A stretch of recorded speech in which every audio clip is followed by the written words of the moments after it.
Hello दोस्तों, आज की कहानी है जिस्म की भूख भाग 53।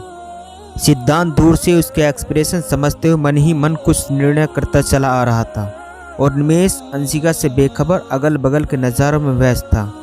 हॉल में पहुंचते ही सामने खड़ी अंशिका पर नज़र पड़ी, जो खुद को काफ़ी हद तक संभाल चुकी थी। चेहरे पर गंभीरता थी, आंखों में बेयकीनी। निमेश उसे देखकर अपनी जगह जम सा गया। आज भी उसके हुस्न में कोई फ़र्क न था। उससे जुदा होकर तो उसमें और निखार आ गया था। निमेश ठिठक गया, माथे पर लगे सिंदूर और गले में पड़े मंगलसूत्र देखकर। क्या वो अब भी उसके लिए श्रृंगार करती है? एक पल को तो उसका दिल चाहे आगे बढ़े और सीने से लगा ले, पर हवेली में और भी लोग थे जो उसे आश्चर्य से देखे जा रहे थे। नया था और शहरी भी।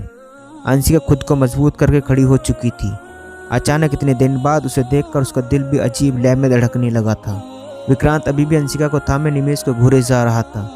सिद्धांत ने गला साफ करते हुए सोफे पर बैठने का इशारा किया तो अपने वर्तमान स्थिति में लौट आया और अपना बैग सोफे पर रखते हुए बैठ गया।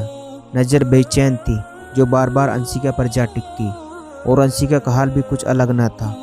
विक्रांत नासमझी में कभी उसे तो कभी अंशिका को देखता। कुछ देर शांति के बाद आखिर सिद्धांत को ही बोलना पड़ा। विक्रांत, जरा प्रभा को बोलो चाय और कुछ नाश्ता लेकर आए। निमेश उसकी बात सुनकर विक्रांत को देखने लगा। अंशिका के बगल में उसे थामे विक्रांत उस पर एक नज़र डालता अंदर चला गया। यहाँ शादी थी क्या किसी की? उसने नासमझी में सिद्धांत को देखा। अंशिका मरे कदमों से अपने कमरे में जा चुकी थी। भले ही शरीर शांत था, पर दिमाग में तो आंधियाँ चल रही थी। एक रोबोट जैसे खुद को घसीट कर कमरे में लाई थी वो। हाँ, विक्रांत की शादी थी। अभी जो गया है यहाँ से, वो मेरा छोटा भाई था। सिद्धांत ने चाय का प्याला उसके आगे किया। वो निमेश ने उसे झट से थाम लिया। वो कप को मुंह के पास ले जाता कि तभी रानी माँ हॉल में आती हुई दिखाई देती है। उनकी गंभीर शख्सियत देख वो खड़ा हो गया। अलग ही रोब था उनके मिजाज में। रानी माँ उस पर एक सरसरी नज़र डाली, उनके करीब आई। सिद्धांत, हमें आपसे एक ज़रूरी काम था। अगर आप फुर्सत में हो तो हमें आपका इंतज़ार कर रहे हैं ऑफिस में। रानी माँ कहती हुई मुड़ी, लेकिन एकाएक रुक गई। आपके ये मेहमान कौन हैं? पहले तो कभी नहीं देखे इन्हें यहाँ। रानी माँ ने उसके ऊपर से नीचे देखते हुए कहा। निमेश को भी किसी सल्तनत की राजकुमारी लग रही थी, जो अपनी शान से जरा भी गुस्ताखी बर्दाश्त करना नहीं पसंद करती थी। मैं ये दिल्ली से आए हैं कुछ ऑफिशियल काम से। आप चलिए, आते हैं हम अभी। सिद्धांत कहते हुए दोबारा बैठ गया। निमेश चाय पीने लगा, पर कहीं न कहीं उसके मन में कुछ तो खटक रहा था। अंशिका गले में पड़ा मंगलसूत्र और मांग में सिंदूर। यहाँ क्यों आए हो तुम निमेश? बिना लाग लपेट के सिद्धांत ने ठंडे लहजे में पूछा। सिद्धांत की उंगलियों के खून कप पर निशान बना रही थी। निमेश ने अपने एक आईब्रो उठाकर उसे देखा। मैं अपनी अमानत, अपना प्यार, अपनी बीवी अंशिका को लेने आया हूँ। निमेश के सीधे जवाब से वो अपनी जगह से हिल गया। बीवी नहीं है वो तुम्हारी, तलाक दे चुके हो, दबे लहजों में वो बोला, क्योंकि वो नहीं चाहता था कि घर में बाकी सबको निमेश और अंशिका की सच्चाई का पता चले और वो सवालों के घेरे में आ जाए। निमेश के इत्मीनान को देखकर गुस्से से उलझन से भर गया। अरे अंशिका भी उसके साथ जाने को तैयार हो गई तो? ये ख्याल आती वो खड़ा हुआ। उसके साथ ही निमेश भी उठा। इस बारे में तुम्हारे से कोई मदद नहीं कर सकता। अंशिका फैसला ही तुम्हारी तकदीर बदल सकता है। सिद्धांत ने सब कुछ अंशिका पर छोड़ दिया। कहने को तो कह दिया, पर असल में निमेश ही नहीं, उसकी भी तकदीर अंशिका के हाथ में थी। मुझे शाम तक निकलना है और उससे पहले मैं अंशिका से बात करके सब कुछ क्लियर करना चाहता हूँ। बहुत सारी बातें जो वो नहीं जानती या जो मैं उसे नहीं बता सका, और गलतफहमी ने हम दोनों के रिश्तों में दरार डाल दी। वो सब दूर करके उसे अपने साथ हमेशा के ले जाने आया हूँ। निमेश पूरे जोश में था। आखिर इस दिन के लिए उसने कितने तैयार किया था खुद को। सिद्धांत उसकी बातों से खुद को बेबस समझ रहा था।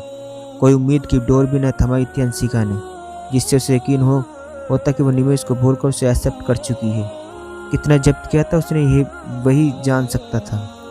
विक्रांत नहाकर जल्दी से बाहर निकला। एक नज़र भी उसने अपनी नई नवेली दुल्हन पर न डाली। उसे कुछ तो गड़बड़ लग रहा था। उस दिन अंशिका का रोना और इस अजनबी का यूं आना, उसे देखकर अंशिका का लड़खड़ाना। वो बाहर आया तो सन्नाटा था। अंशिका कमरे की जानिब उसके कदम बढ़ा दिए। निमेश को लेकर सिद्धांत ऊपर के कमरे में चला गया। दूर सफ़र से वो थक चुका था, इसलिए आराम की नीयत से उसके पीछे हो लिया। हवेली की शान देख कर वो रिश्तेबद्ध था। आज के ज़माने में राजाओं को जैसी ज़िंदगी कौन गुजारता है। उसने रानी माँ को सोचा कि जिनके गले में बेशकीमती रिवायती हार थे, शानदार हवेली की शानदार महारानी। उसने सोचा हर कमरा ऐसा ही होगा, इतना बड़ा और आलीशान। उसने रोशनदान से बाहर देखा और वापस अपने साथ लाए अंशिका खरीदे हुए कपड़े लेकर वॉशरूम में चला गया। उसकी पर्सनैलिटी ऐसी थी, कोई भी कपड़ा उस पर अच्छा ही लगते, पर अंशिका की पसंद लाजवाब थी। हमेशा उसके लिए वो खुद शॉपिंग करती थी। उसके वार्डरोब में जितने भी कपड़े थे सब उसी के दिए हुए थे और एक से एक बढ़कर एक। खुद को आयन में देख वो खुश हो गया। नाश्ता कमरे में आ चुका था। सिद्धांत के चेहरे पर वो आलू के पराठे देख एकदम सारी थकान भूल सा गया। खाने के बाद उसे नींद आने लगी। रात भर उसने सफ़र किया था, इसी वजह से वो जल्दी ही सो गया। अंशिका अपने कमरे में बैठी थी, इसी वक्त तन्हा रहना चाहती थी। निमेश को देखकर उसके पुराने जख्म हरे हो गए थे। इन हालातों में उनका सामना उसमें होगा सोचा ना था उसने। एक ख्याल और दिमाग में चल रहा था जो सुकून नहीं लेने दे रहा था उसे। उसी वक्त सिद्धांत कमरे में आया। उसने नजरें चुराते हुए अपने ज़रूरी सामान ले रहा था। सिद्धांत ने पलट कर देखा, उसकी आंखों की डोरियां लाल हो चुकी थी।